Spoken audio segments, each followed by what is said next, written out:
Leremos o versículo 1 do capítulo 1 do Evangelho de João e depois o versículo 14.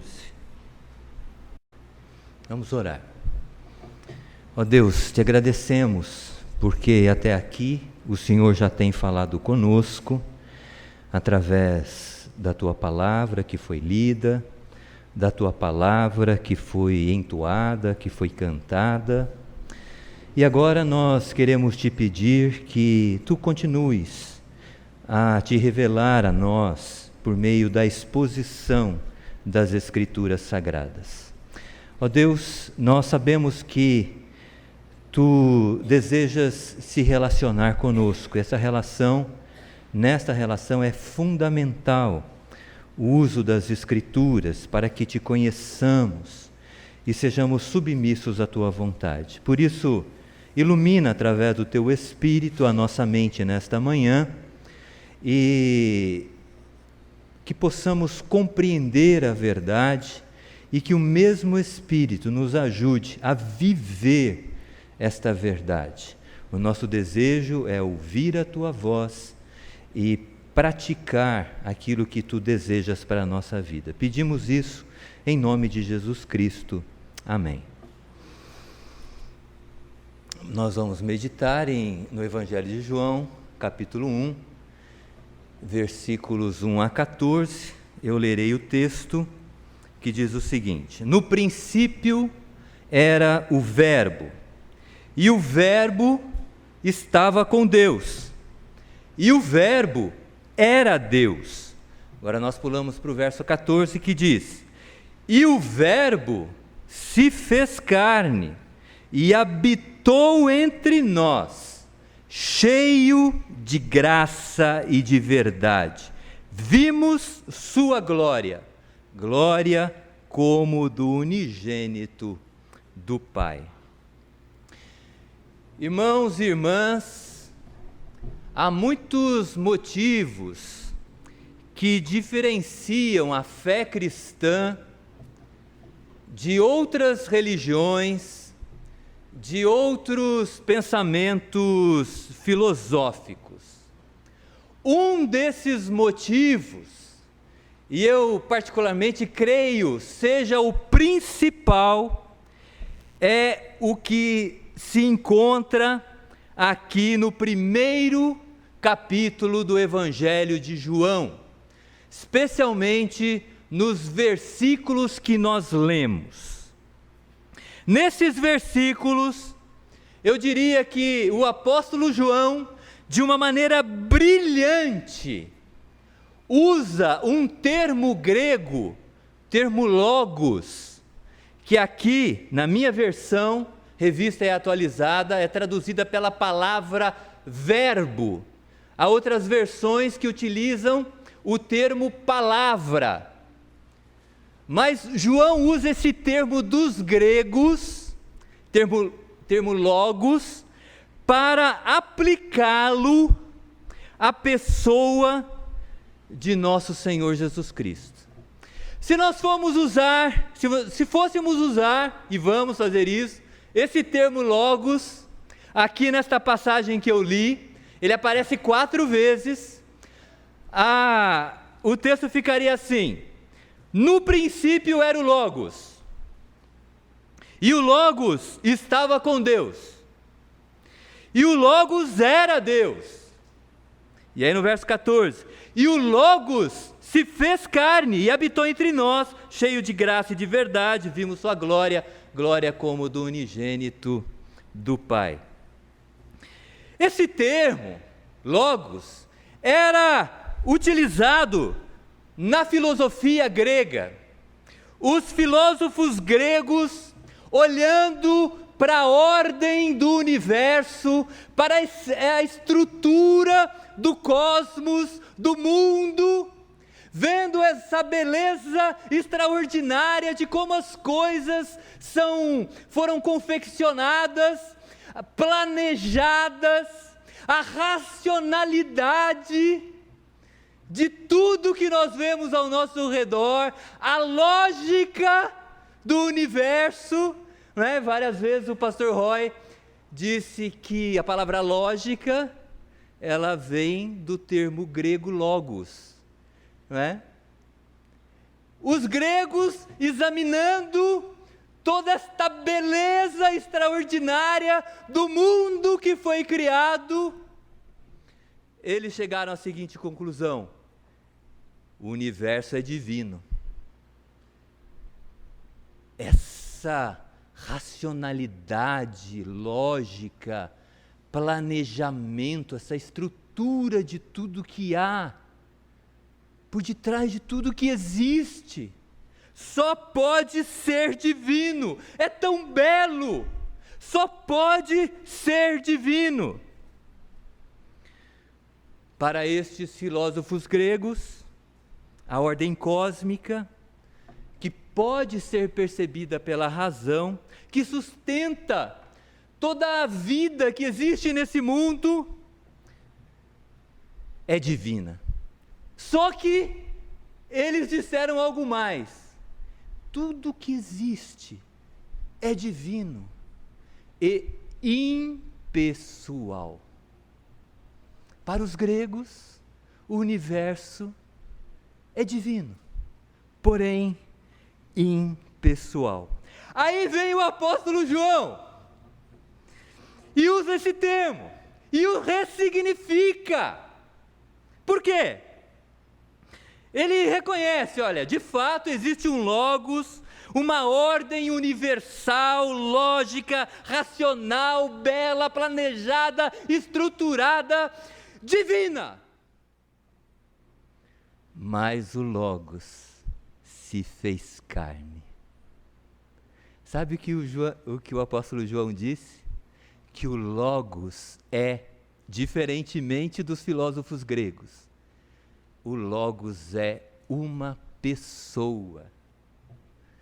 E essa pessoa é Jesus Cristo. A Bíblia, na linguagem de hoje, deixa isso muito claro, não é? A Bíblia, na linguagem de hoje, é uma tradução mais livre e ela ajuda algumas pessoas a entenderem melhor o texto. E na tradução da linguagem de hoje diz assim: o Verbo se tornou um ser humano e morou entre nós. O Verbo é uma pessoa. Há um filósofo e cientista político francês chamado, não sei falar em francês, Luc Ferry. Ele diz assim: aquilo que João escreveu, dizendo que o Logos é uma pessoa, foi uma mudança incalculável na história das ideias, na história dos pensamentos. O pastor e escritor americano Timothy Keller, ele disse assim: a maneira como João escreve, dizendo que o Logos do universo é uma pessoa, é Jesus Cristo, que pode ser conhecida e amada por qualquer um de nós, por meio de um relacionamento pessoal. Se Jesus é pessoa, ele se relaciona com pessoas, se relaciona conosco. João, no seu evangelho, ele menciona as palavras de Jesus Cristo. Quando Jesus fala aos seus discípulos: olha, eu não os chamo mais de servos, porque o servo não sabe o que faz o seu senhor. Mas agora eu vos tenho chamado amigos, porque tudo quanto ouvi de meu Pai vos tenho dado a conhecer. Jesus, o Logos do universo, é uma pessoa que se relaciona conosco. É sobre esta pessoa que nesta manhã nós vamos meditar, sobre aquilo que diz o versículo 14, especificamente acerca desta pessoa. Hoje, no mês de dezembro, no dia 25, a cristandade costuma celebrar o nascimento de Jesus Cristo. Na verdade, há cristãos que celebram o nascimento no dia 6, no dia 7 de janeiro. A data não importa. O importante é que nesse período, nós trazermos à memória que o Logos, uma pessoa, Jesus Cristo, veio a este mundo para se relacionar com pecadores como nós. E eu desejo meditar acerca da pessoa de Jesus Cristo, o Logos de Deus, sob 3 ângulos. A presença de Jesus Cristo entre nós, a glória de Jesus Cristo diante de nós, e a graça e a verdade de Jesus Cristo sobre nós. Vamos meditar rapidamente nessas questões apresentadas pelo texto bíblico. Primeiro, a presença de Jesus entre nós. Veja o que diz o verso 14. O Verbo se fez carne e... Como é que está aí na sua Bíblia? Habitou entre nós. O termo grego ali, literalmente traduzido, significa tabernaculou. Nós que estamos acostumados com a Bíblia, lá no Antigo Testamento, nós sabemos, lá no Antigo Testamento é citado o tabernáculo. O tabernáculo é uma tenda, que os hebreus, durante a jornada do deserto, levantavam. Quando paravam na jornada, quando eles paravam para descansar, para se alimentar e recomeçarem a jornada, eles levantavam aquela tenda, onde adoravam a Deus, e em torno da tenda levantava-se também o acampamento das 12 tribos de Israel. O tabernáculo é uma tenda.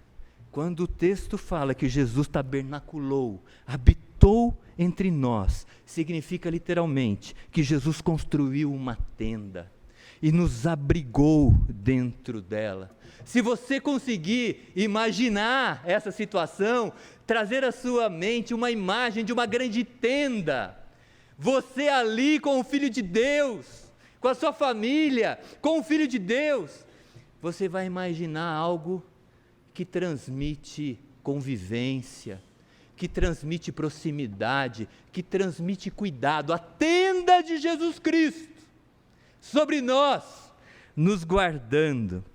Confirma essa imagem, ela confirma aquilo que o profeta Isaías falou sobre o nascimento de Jesus Cristo, e o evangelista Mateus registrou no seu evangelho. O que Mateus disse no seu evangelho? Tudo isso aconteceu para que se cumprisse o que fora dito pelo Senhor por intermédio do profeta Isaías. O que disse o profeta Isaías lá em 7,14 de Isaías e aqui em Mateus 1,23? Eis que a virgem conceberá e dará à luz um filho, e ele será chamado pelo nome de Emanuel, que significa Deus conosco. Deus está presente entre nós. Jesus é Deus conosco. Os relatos do Evangelho demonstram que Jesus, ele não era uma pessoa que vivia isolada, não era um monge que ficava no mosteiro e assim ele se consagrava. Não, Jesus Cristo interagia com as pessoas. Jesus vivia no meio das pessoas. Jesus Cristo. Jesus Cristo acolheu os pobres e necessitados, chorou a dor do sofrimento e convidou a todos e continua nos convidando: vinde a mim, todos que estáis cansados, porque Ele está entre nós e continua nos convidando. Se você está cansado dessa vida, se você percebe, já percebeu, que a vida, se for pensada sem a presença de Deus, sem o relacionamento com Deus, por meio de Jesus Cristo, nós vamos entender a vida como um nascimento. Nós nascemos, nós crescemos, nós estudamos, trabalhamos, envelhecemos, aposentamos e morremos. Só de pensar em toda essa estrutura, eu confesso a vocês que eu já fico cansado. Porque se não houvesse um sentido para tudo isso, e eu converso com pessoas que eu percebo, elas não têm sentido para as coisas que fazem. Elas só estudam, elas só trabalham, elas só ganham dinheiro, ou estão desempregadas, ou não ganham dinheiro, ou fazem musculação, ou não fazem musculação, ou comem, ou deixam de comer, e tudo acaba. Vinde a mim, diz Jesus, os que estáis cansados de uma vida sem sentido, sem propósito. John Frame, um escritor e teólogo americano, no livro A Doutrina do Conhecimento de Deus, ele escreveu o seguinte: a presença de Jesus entre nós revela que Deus não é um princípio abstrato e vago, mas uma pessoa que mantém comunhão com seu povo. Ele é Deus vivo e verdadeiro, em oposição aos ídolos surdos mudos deste mundo. A presença de Deus não é algo que nós experimentamos através de um exercício teórico, simplesmente. Ele é próximo da sua criação, estamos envolvidos com Ele o tempo todo.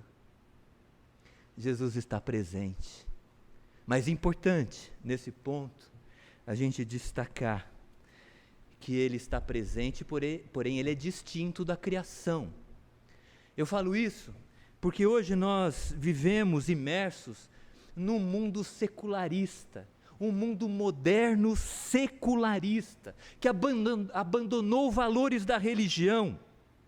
E muitos secularistas afirmam que a presença divina é tão arraigada, tão presente, enraigada, radicada nesse mundo, que ele se torna a própria criação.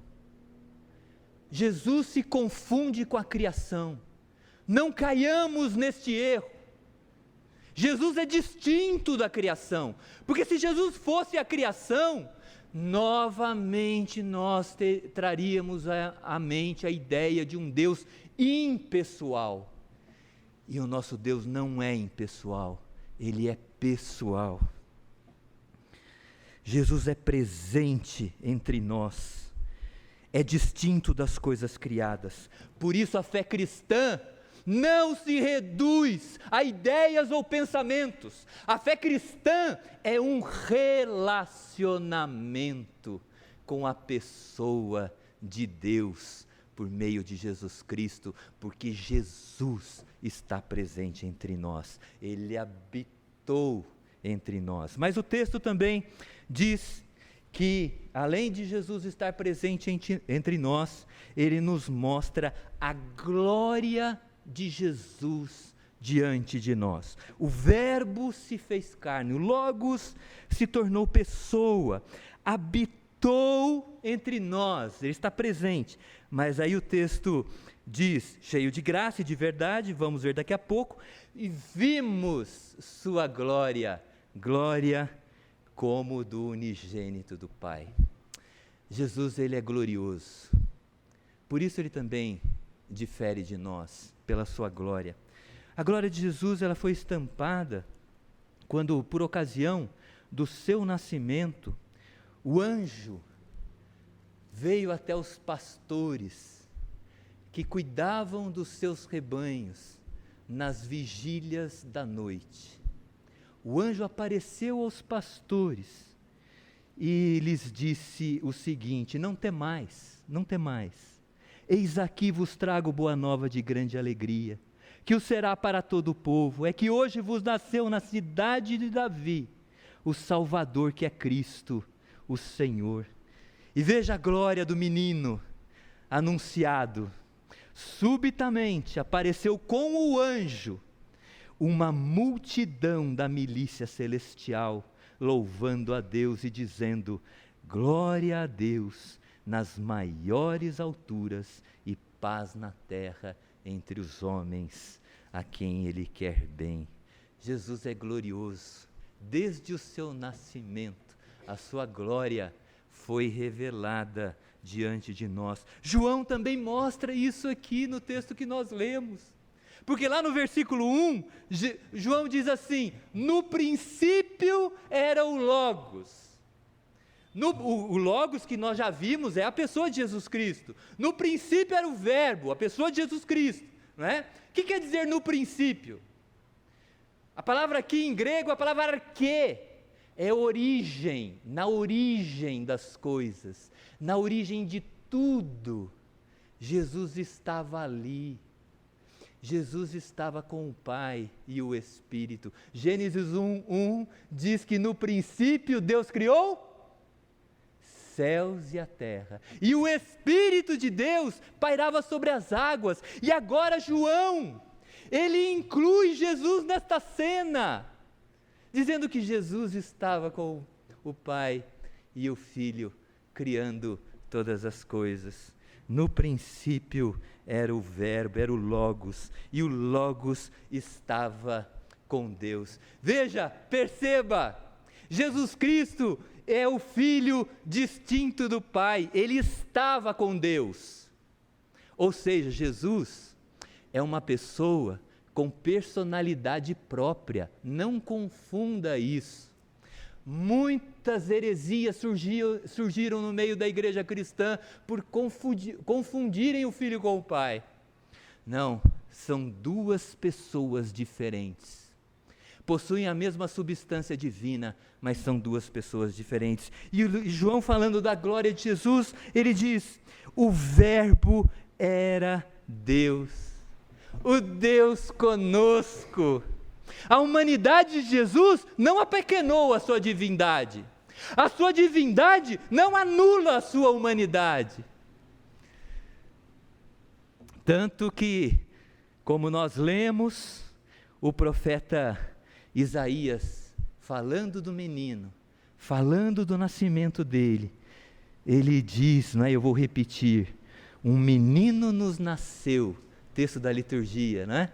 Um menino nos nasceu, o governo, um filho se nos deu, o governo está sobre os seus ombros, ele é o soberano, ele é rei, e o seu nome será Maravilhoso Conselheiro. Não importa quais sejam as suas dúvidas, não importa quais sejam as suas aflições, Ele é o conselheiro eficaz que nos ajuda. Ele é Deus forte, Ele é poderoso, Ele é Pai da eternidade, Ele é eterno. Ele é o príncipe da paz, é a fonte da paz que nós precisamos para viver em paz. A fonte da paz que inunda o nosso interior. As pessoas buscam paz tentando resolver as questões externas. Importante, reconheço, mas enquanto o nosso interior estiver em guerra, nós não teremos paz. Somente o príncipe da paz pode nos conceder isso. Ele é o Deus glorioso. Sua glória se manifesta por ser o unigênito do Pai. Assim como a presença de Jesus entre nós não o confunde com o restante da criação, a glória de Jesus, presta atenção nisso, é importante, a glória de Jesus não o torna uma pessoa distante de nós, não o torna, por ser uma pessoa gloriosa, não o torna alguém inalcançável. Há uns dias atrás eu estava conversando com uma pessoa, ele disse assim: Ismael, como é que vocês oram a Deus em nome de Jesus Cristo? Jesus é glorioso. Nós, seres humanos, precisamos de intermediadores, porque nós não conseguimos chegar até Ele. Eu disse para ele: o seu raciocínio está errado. Jesus não é distante de nós, a ponto de precisarmos de alguém que intermedie essa nossa relação com Ele. Nós podemos ir diretamente a Ele, podemos ir diretamente ao Pai em nome dEle.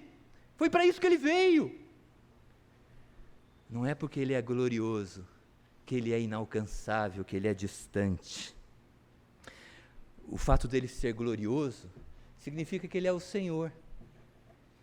E a nossa relação com Ele, além de amigos, é que Ele é o Kyrios, o Senhor. E nós somos os doulos, os servos. Somos amigos, mas somos servos também. O maestro certamente sabe, né? A profecia de Zacarias, pai de João Batista. Na sua profecia, que depois se tornou uma música denominada Benedictus, né? Lá no Benedictus, Zacarias, o pai de João Batista, ele começa dizendo assim, Benedictus é bendito, né? Bendito seja o Senhor, porque visitou e redimiu o seu povo. A nossa relação com Jesus é de Senhor e servo. Sabe o que significa? Que nós nos submetemos à sua autoridade. É isso. Ele é glorioso, mas Ele não é distante de nós. O fato de ser glorioso significa que nós nos sujeitamos à vontade dEle. Não à nossa vontade, mas à vontade dEle. A glória, Jesus está presente, mas Ele também presente entre nós, mas Ele é glorioso diante de nós. E para finalizar, né, a graça e a verdade de Jesus para nós. O Verbo se fez carne, habitou entre nós, cheio de graça e de verdade.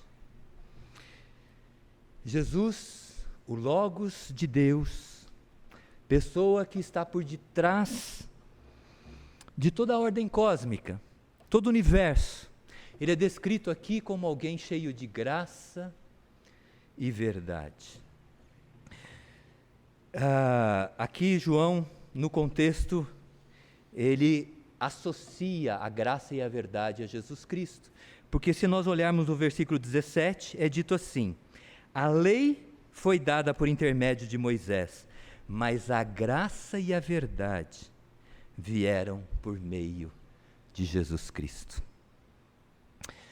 Deus usou Moisés, seu servo, para nos dar a lei, os 10 mandamentos. Mas Deus enviou Jesus Cristo para distribuir sua graça e verdade. A lei de Deus, ela é boa. Quando nós lemos os 10 mandamentos, nós podemos reconhecer, ela é boa, ela é justa, ela é santa, porém, ela é incapaz de nos conceder graça e verdade. A graça e a verdade, elas trazem perdão, elas trazem vida, trazem paz.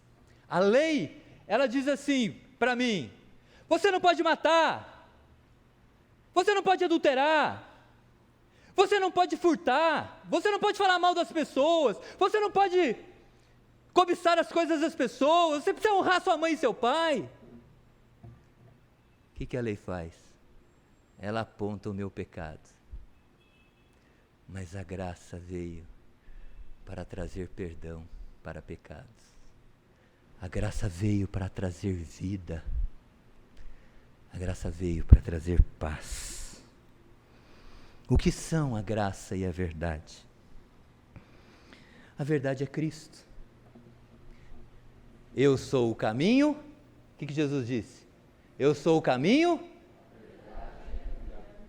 a verdade e a vida. Jesus, quando estava passando lá pelo seu tribunal, né, sendo interrogado por Pilatos, havia sido açoitado, havia sido maltratado.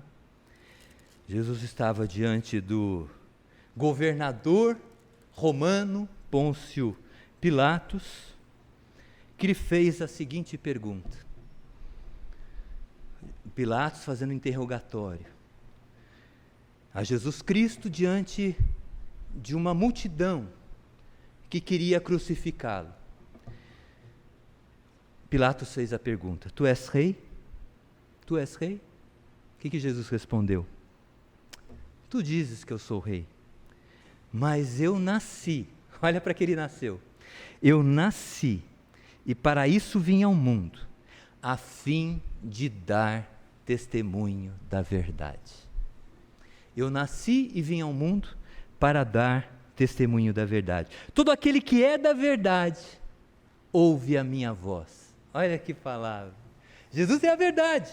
E ele fala para Pôncio Pilatos: aquele que é da verdade, ouve a minha voz. O que Pilatos respondeu? Você se lembra?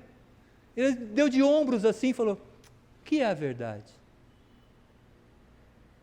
Ele não acreditou no que Jesus dizia ser a verdade.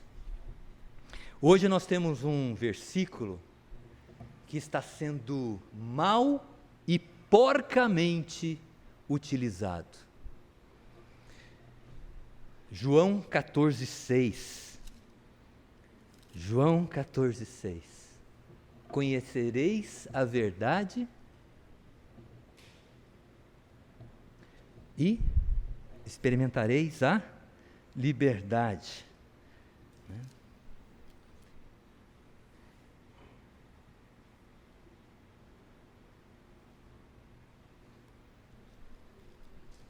Onde eu falei 14 é 8. Conhecereis a verdade. Nossa, tão conhecido. E eu me esqueci agora. E a verdade vos libertará. Esse versículo que as pessoas repetem por aí é mal e porcamente utilizado, tanto por políticos quanto pelas pessoas de um modo geral. Por quê? O contexto do versículo nos ensina a realidade. Diz assim, Jesus dizendo aos judeus que haviam crido nele: se vós permanecerdes na minha palavra, sereis verdadeiramente meus discípulos, conhecereis a verdade e a verdade vos libertará. Se vós fordes meus discípulos, o que significa isso? Se nós pararmos para ouvir Jesus e vivermos aquilo que Jesus nos ensina, nós seremos discípulos de Jesus e nós conheceremos a verdade, que é Jesus Cristo. Por quê? Porque conhecer Jesus Cristo significa ter um relacionamento com Ele, conhecendo a sua pessoa e nos sujeitando a ela. A verdade é Jesus Cristo, não é uma ideologia política, não é uma ideologia filosófica. A verdade é Jesus Cristo, que nós conhecemos por meio do relacionamento. Essa é a verdade. E a graça? A graça é a ação divina no nosso coração para crermos em Jesus. Deus agindo no coração humano para crermos em Jesus, confiarmos em Deus e no seu amor por nós. Aí você vem com aquela pergunta, né, que sempre me fazem: ah, mas se Deus é amor, por que eu estou sofrendo? Por que há tanto sofrimento no mundo? E agora o pastor acabou de relatar esse atentado contra uma comunidade judaica. E tantas comunidades de tantas nações aqui no nosso próprio país, tantas pessoas inocentes sendo mortas. Por que, se Ele é amor, Ele permite todas essas coisas? Eu sempre digo para as pessoas que me questionam em relação a isso, que essa é uma boa pergunta. E a Bíblia, ela traz respostas, fala da causa do sofrimento, das causas, melhor dizendo, do sofrimento, fala dos propósitos dos sofrimentos. Mas eu também sempre digo que quando a pessoa está sofrendo, importa saber a causa do sofrimento, importa saber o propósito. Ela está sofrendo. O mínimo que eu posso fazer é ser sensível com o sofrimento dela. E eu sempre, na verdade não, eu comecei a dizer isso de uns tempos para cá. Eu falei, olha, eu não sei por que você está sofrendo, eu não sei por que acontece tanto sofrimento no mundo, eu não sei por que eu enfrento o sofrimento. Eu só sei de uma coisa: a causa do sofrimento não está na falta do amor de Deus por nós. A Bíblia traz esse equilíbrio extraordinário. Deus é soberano, sim, governa, mas Deus é sofredor. Deus é sofredor. Ele mandou seu Filho para morrer na cruz. Paulo, refletindo sobre essas verdades, ele diz assim: Deus prova o seu próprio amor para conosco, pelo fato de ter Cristo morrido por nós, sendo nós ainda pecadores. Eu não sei porque às vezes eu sofro. Eu não sei porque eu passo por situações difíceis, porque você passa por situações difíceis. Mas eu posso afirmar para você que em Jesus Cristo, Deus nos ama. Deus sofreu enviando o seu Filho para nascer no mundo criado por Ele, para viver como nós, sem pecado, morrer na cruz, ressuscitar, para nos trazer redenção. Tudo isso, diz a Bíblia, Ele fez por amor. Eu confesso a vocês, eu não entendo muitas vezes o sofrimento que eu enfrento. Eu não entendo. Eu não entendia porque eu tive que velar a minha mãe e depois enterrá-la, e 6 dias depois velar o meu pai e enterrá-lo também. Eu não entendia nada. Quando eu começava a respirar, pelo fato de ter perdido uma pessoa que era referencial para a minha vida, de repente morre outra pessoa, que é outro referencial para a minha vida. 6 dias de distância, durante a pandemia. Eu não entendia nada. Eu só tinha convicção: em Jesus Cristo, eu sou amado por Deus. E essa convicção, de uma maneira que eu não consigo entender, me levou adiante.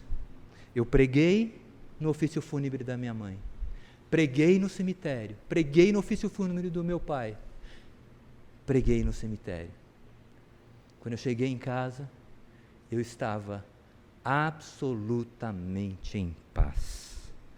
Príncipe da paz. Ele veio para se relacionar. O Logos não é impessoal. O Logos está presente entre nós. A sua glória, quando nós contemplamos o Logos, nós também podemos contemplar a sua glória. E Ele derrama, distribui sobre nós a sua graça e a verdade. Quando a verdade e a graça nos alcançam, nos dão esta convicção: o amor de Deus está em nós. Esse é o recurso que nós cristãos temos, cristã, tem, para enfrentar o sofrimento. A certeza do amor divino. Sofrimento não é castigo, não é punição. Em Jesus Cristo, sofrimento não é castigo, não é punição. Ponto. Nós somos amados em Jesus Cristo. Em Jesus Cristo, Deus me ama e me tornará uma pessoa melhor. Isso é tudo o que eu preciso saber para enfrentar o sofrimento. Eu sou amado de Deus. Esse é o recurso do cristianismo. Qual o recurso que aqueles que não têm Jesus utilizam para enfrentar o sofrimento? Ser amado é suficiente para enfrentarmos todas as lutas. Como você enfrenta o sofrimento. Jesus está entre nós, sua glória é revelada e Ele distribui graça e verdade. Meu desejo é que hoje a graça e a verdade de Cristo seja derramada sobre o seu coração. Nós não entendemos tudo, mas eu sei que Deus, Ele ouve a nossa oração. Eu sei que Ele consola, eu sei que Ele nos guia, eu sei que Ele nos dá uma paz infinita, que mente e coração não conseguem compreender. Isso se dá pelo fato de ser soberano, mas ser sofredor também. Ele sabe o que é sofrer. Ele está aqui.